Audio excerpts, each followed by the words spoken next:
कार्तिक मास का आगमन इस वर्ष कुछ अद्भुत संयोग लेकर आ रहा है, क्योंकि धनतेरस 2025 यानी शनिवार 18 अक्टूबर को इस बार ब्रह्मयोग और शिववास योग जैसे दुर्लभ शुभ संयोग बन रहे हैं। इन योगों में की गई पूजा और खरीदारी को कई गुना फलदायक बताया गया है।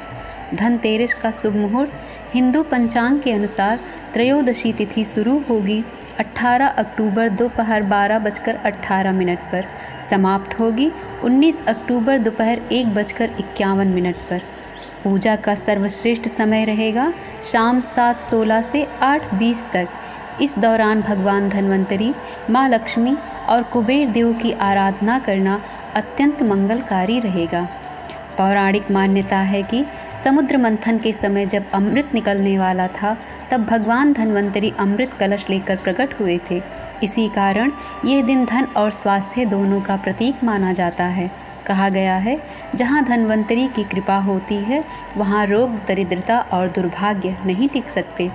इस बार के शुभ योग ब्रह्मयोग इस दिन बन रहा है। ब्रह्मयोग पूजा पाठ और खरीदारी के लिए अत्यंत शुभ। इस युग में किए गए कर्म दीर्घता तक फल देते हैं। जो व्यक्ति इस योग में आराधना करता है, उसके जीवन में स्थायी समृद्धि आती है।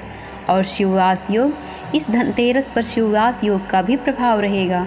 ज्योतिष की मान्यता अनुसार इस योग में महादेव स्वयं नंदी पर विराजमान रहते हैं। इस समय किया गया कोई भी शुभ कार्य सफल माना जाता है। आइए जानते हैं कि इस धनतेरस पर क्या खरीदारी करनी चाहिए। धनतेरस का दिन सिर्फ सोना चांदी खरीदने के लिए नहीं होता, बल्कि जीवन में स्थायी समृद्धि के लिए सही चीज़ खरीदना महत्वपूर्ण होता है। इस दिन की गई खरीदारी पूरे साल आर्थिक स्थिरता और सौभाग्य लाती है। धन्वंतरी पूजन से पहले खरीदी जाने वाली चीज़ें सोना या चांदी माँ लक्ष्मी को प्रसन्न करने का श्रेष्ठ तरीका है।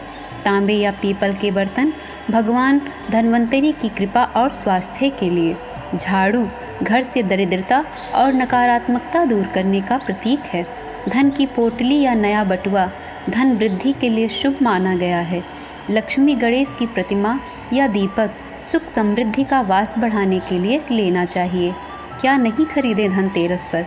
लोहे का सामान यह अशुभ माना गया है, इससे राहु का प्रभाव बढ़ता है। कांच या प्लास्टिक के बर्तन, इनसे लक्ष्मी स्थायी रूप से नहीं टिकती। तेज धार वाले औजार, चाकू, कैंची आदि घर में विवाद और कटुता बढ़ाते हैं। काले रंग की वस्तुएं या कपड़े नकारात्मक ऊर्जा को आकर्षित करते हैं। आइए जानते हैं कैसे करें धनतेरस की पूजा। सबसे पहले घर की सफाई करें और द्वार पर दीपक जलाएं। भगवान धन्वंतरी, कुबेर और माँ लक्ष्मी का ध्यान करें। भगवान धन्वंतरी को तुलसी पत्र, पुष्प और दीप अर्पित करें। ओम धन्वंतरी नमः मंत्र का 108 बार जप करें। 9 खरीदे गए सामान को पूजा स्थल पर रखकर आरती करें। इस प्रकार के ब्रह्म योग और शिववास योग के प्रभाव से की गई पूजा न केवल धन लाभ देती है, बल्कि रोग और मानसिक कष्टों से भी मुक्ति प्रदान करती है। ज्योतिषियों के अनुसार इस वर्ष का धनतेरस दीर्घकालिक सफलता और सौभाग्य का संकेतक रहेगा। तो याद रखें, इस धनतेरस सिर्फ सोना नहीं, बल्कि सद्भाव, स्वास्थ्य और शुभता भी खरीदें, क्योंकि असली धन वही है जो जीवन में शांति और समृद्धि लाए। राधे राधे।